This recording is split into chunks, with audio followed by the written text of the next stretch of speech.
नमस्कार, म रेशमा थापा मगर। आजको क्लासमा हामी मल्टिनेशनल कर्पोरेट फाइनेन्सको आक्स र बिट रेटवाला के गर्छौं क्वेशन सल्भ गर्छौं। अब सुरुमा हामीले के बुझ्नु पर्यो भने हामीसँग यहाँनिर दुईटा रेट हुन्छ, एउटा आक्स रेट, अर्को के हुन्छ बिट रेट। अनि जहिले पनि हामी के हुन्छ होम कन्ट्रीमा बसेर क्याल्कुलेसन गर्छौं। जस्तै हाम्रो लागि होम कन्ट्री कुन भयो नेपाल। अब हामीले बाहिर पैसा पठाउनु छ भने त्यसलाई कन्भर्ट गरेर विदेशी पैसामा पठाउँछौं। अब फिर्ता आउनु छ भने नि फरेन करेन्सी चाहिँ नेपालको करेन्सीमा भएर कन्भर्ट भएर आउँछ भनेपछि अब सपोज म यहाँ नेपालमा बसेर काम गर्दै छु, होम कन्ट्री मेरो लागि के भयो नेपाल। अब मलाई डलर चाहियो भने डलर त मेरो लागि फरेन कन्ट्री हुन्छ नि त। अनि चाहिँ मैले डलर चाहिँ के गर्छु अब किन्छु। डलर किन्छु भने अब डलर मैले फरेन करेन्सी किन्दैछु भने कुन रेट युज गर्छौं हामीले आक्स रेट हैन। यदि हामीले फरेन करेन्सी पर्चेस गर्दैछौं भने हामी आक्स रेट युज गर्दैछौं।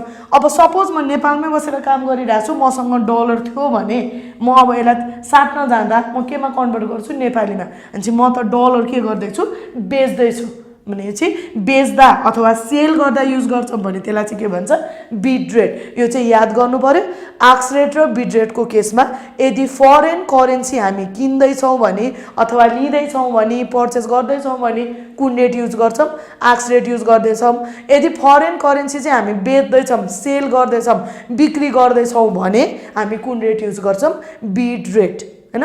किन्दैछौं भने आक्स रेट, पर्चेज सेल गर्दैछौं भने कुन रेट युज गर्छौं बिट रेट। अब यसको चाहिँ कन्सेप्ट यति नै हो हैन, आक्स रेट र के को बिट रेटको। ल यहीसँग रिलेटेड हामीसँग एउटा क्वेशन छ यहाँ। Gopal set out to tour Singapore in January 2019। गोपालले चाहिँ के गर्यो सिंगापुर जानलाई चाहिँ टुर चाहिँ सेट गर्यो। He had set aside $2 lakh for his tour. उसँग चाहिँ टुर जानको लागि उले कति जम्मा पार्यो पैसा 2 लाख जम्मा पार्यो। अनि चाहिँ यहाँनिर गिवन उसँग फन्ड एभाइलेबल। उले चाहिँ बाहिर जानको लागि नेपाली कति लाख ठिक पार्यो जम्मा पार्यो एना 2 लाख चाहिँ उले के गर्यो टोटल जम्मा पार्यो। On January 16, 2019 he went to Nepal Rastra Bank Baluwatar and exchange NR 2 lakh for Singapore dollar. अब उ सिंगापुरमा चाहिँ के छ उले टुर जाँदैछ अथवा घुम्न जाँदैछ भने नेपाली पैसा बोकेर जाँदैन, हामीले केमा कन्भर्ट गर्नुपर्ने हुन्छ सिंगापुर डलरमै कन्भर्ट गर्नुपर्ने हुन्छ। भनेपछि उ चाहिँ के गर्यो नेपाल राष्ट्र बैंकमा गयो रे के गर्नको लागि नेपाली 2 लाख थियो उसँग। अब सिंगापुर जानलाई सिंगापुर डलर चाहियो, त्यो साट्नको लागि चाहिँ के गर्दैछ उ नेपाल राष्ट्र बैंक गयो भनेछ क्वेशनले। On that very day Nepal Rastra bank beet rate, अब हामी यहाँनिर के दियो bid rate equals to 1 unit of SCT equals to कति भन्यो एनआर 69.13। भनेपछि यदि हामी डलर बेच्दैछौं भने के रेट युज गर्छौं बिट रेट। र अब यही दिनमा आक्स रेट पनि दियो क्वेशनले हामीलाई।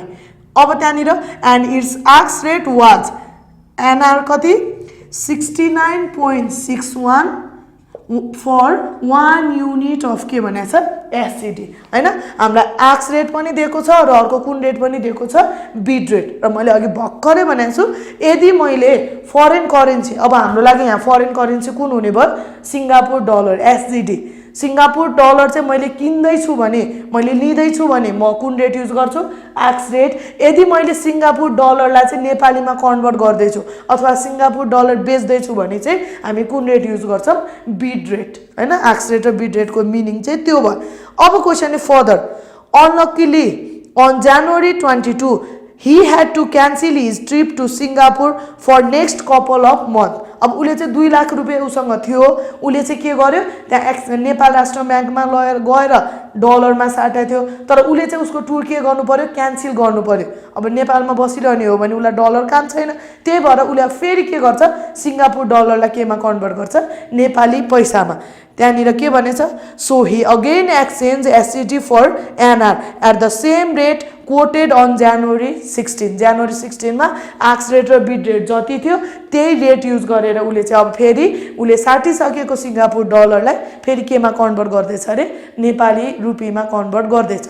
अब ए नम्बरमा भन्यो how much SCD he received after exchanging NR 2 lakh on January 16 जनवरी 16 मा चाहिँ उले एनआर 2 लाख सार्दाखेरि कति एसजिडी चाहिँ पायो भनेको छ भने चाहिँ यहाँनिर ए नम्बरमा एसजिडी that can be received after exchanging NR 2 lakh भनेको कति भनेर सोध्यो हैन।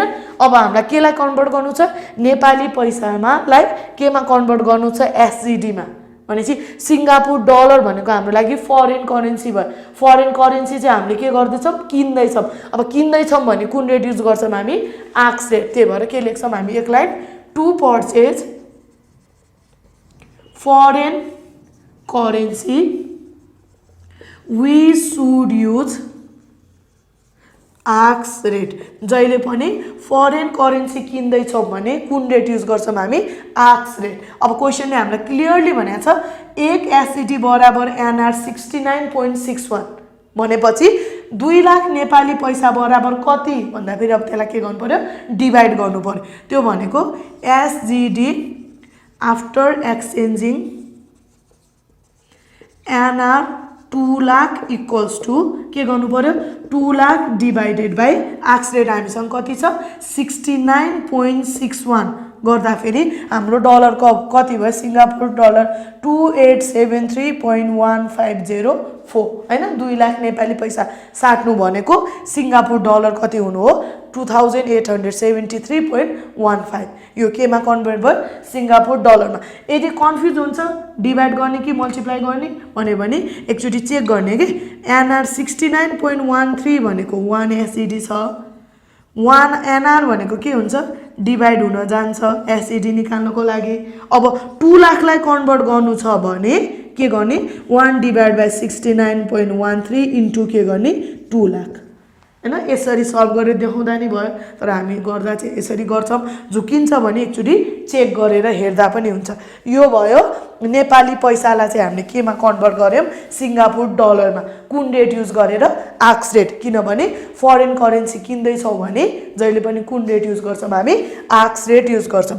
अब बी नम्बरमा के भन्यो भने how much NR he received on January 22 उले के गर्यो जनवरी 22 मा उसको ट्रिप क्यान्सल गरेको छ र उले चाहिँ कति एनआर रिसिभ गर्छ आफ्टर सेलिङ द एसजिडी। हामीलाई क्वेशनले सुरुमै भनेको थियो सुरुमा उसँग नेपाली 2 लाख थियो त्यसलाई केमा कन्भर्ट गर्यो डलरमा कन्भर्ट गर्यो सिंगापुर डलरमा। अब उसको ट्रिप क्यान्सल भएपछि त्यही डलरलाई फेरि केमा एक्सचेन्ज गर्छ उले नेपाली करेन्सीमा भनेपछि अब हामीलाई क्वेशनले के सोध्यो भने एसजिडी 2873.1504 इक्वल्स टु कति एनआर सिम्पली यो सोध्या हो नि। अब यसलाई ल्याङ्ग्वेजमा लेख्दा फेरि NR that can be received by कति एसजिडी भनेको छ एसजिडी 2873.1504 इक्वल्स टु 1 हैन। सोधेको त यति हो एसजिडी यति बराबर कति एनआर भनेर सोध्यो। अब याद गर्नुपर्ने कुरा हामीसँग डलर छ भनेको फरेन करेन्सी छ यो अब हामी नेपालीमा साट्दै छौं भने हामी डलर के गर्दै छौं सेल गर्दै छौं। अब डलर सेल गर्छौं भने हामी कुन रेट युज गर्छौं अब बीट रेट अनि चाहिँ अब यहाँनिर एक लाइन लेखौं to sell foreign currency we should use जहिले पनि कुन रेट अब बीट रेट। अब हामीसँग भएको फरेन करेन्सी बेच्दै छौं भने हामी के कुन रेट युज गर्छौं बीट रेट। अब हामी के गर्नु पर्यो now NR that can be received by SGD 2873.1504 equals to अब हामीलाई बीट रेट के छ 1 डलर बराबर नेपाली 69.13 छ भने यति डलर भनेको कति नेपाली हुन्छ यसलाई अब के गर्छौं मल्टिप्लाई इन्टु बीट रेट कति छ 69.13 यो गर्दा फेरि हाम्रो एनआर आयो 198620 के आयो 89 हैन। पहिला उसँग कति एनआर थियो 2 लाख थियो बाहिर जानलाई ठीक पारेको। अब त्यसलाई डलरमा साटे फेरि नेपाली करेन्सीमा फिर्ता ल्याउँदा उसको डलरको नेपाली कति पैसा बाँकी भयो 198620 कति बाँकी भयो 2.89 यति बाँकी भयो हैन। अब उलाई के भयो 2 लाख थियो यति भयो भनेपछि उलाई के भयो लस भयो। अब हामीलाई सी नम्बरमा त्यही सोधेको छ What is his gain or loss in buying and selling of के हैन एससीडी उलाई के भएको छ लस भएको छ किनभने उसँग त 2 लाख थियो 2 लाख रुपैयाँ घटेर 1,98,000 समथिङ भयो भनेपछि उलाई के भयो लस भयो भनेपछि के लेख्नु पर्यो अब हामीले loss in buying and selling SGD हैन किन्दा र बेच्दा एससीडी किन्दा र बेच्दा कति लस भयो भन्दा पहिला उसँग 2 लाख थियो अब भयो 198,620.89 भनेपछि उलाई लस कति भइदियो हाम्रो 1379.11 उलाई के भएको यो लस भएको। अब डी नम्बरमा What percent did he gain or lose his money उले कति पर्सेन्ट चाहिँ गेन वा के भयो लस भयो भनेपछि उलाई त लस भएको कति लस भएको 1379.11 मा लस भएको हैन कति रुपैयाँ थियो स्टार्टिङमा 2 लाख भनेपछि percentage of loss equals to 1379.11 उलाई लस भएको कति लाख थियो सुरुमा 2 लाख थियो इन्टु 100 गर्दा उलाई यो भनेको कति पर्सेन्ट लस भएछ 0.69%। एससीडी किन्दा र बेच्दा चाहिँ उलाई के भयो यो लस भयो। ई नम्बरमा what is the bid ask percentage spread अब आस्क र बिड कहिले पनि इक्वल हुँदैन हैन पर्चेज प्राइस र सेलिङ प्राइस जहिले पनि चेन्ज हुन्छ।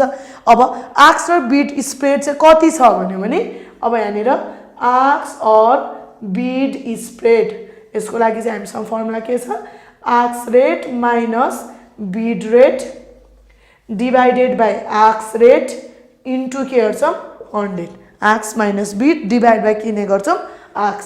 अब आस्क रेट दियो 69.61 माइनस बिड रेट दियो हामीलाई 69.13 डिवाइडेड बाइ आस्क 69.61 इन्टु 100 यो गर्दा फेरि हाम्रो कति आयो 0.69%। लस र आस्क एन्ड बिड स्प्रेड जहिले पनि के आउँछ इक्वल आउँछ। यो क्लास यति नै मल्टिनेसनल कर्पोरेट फाइनेन्सको अरु भिडियोहरु हैन अरु न्यूमेरिकलहरु चाहिँ अर्को भिडियोमा छ जसको लिंक चाहिँ हामीले तल डिस्क्रिप्सनमा राख्दिएका छौं।